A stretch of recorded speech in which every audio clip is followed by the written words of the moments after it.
Abbiamo predisposto su indicazione dell'Ufficio di Presidenza una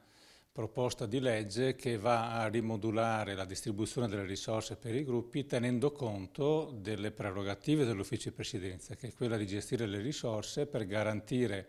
a ciascun consigliere, a ciascun gruppo consigliare in maniera coordinata e progressiva, con un certo equilibrio, il proprio compito di lavoro legislativo. Le dinamiche elettorali degli ultimi anni hanno portato alla moltiplicazione dei gruppi composti da 1, 2, 3 consiglieri e questo ci spinge a guardare alla prossima legislatura prevedendo già queste ipotesi e quindi stabilendo dei parametri che garantiscano appunto i principi generali di buon funzionamento della macchina del Consiglio regionale.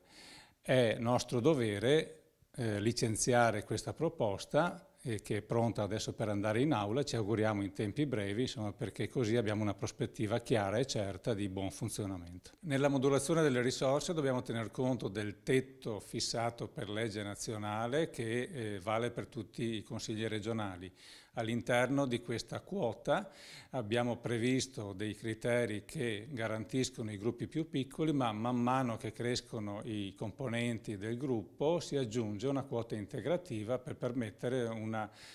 valida assistenza da parte del personale dei gruppi al lavoro del consigliere.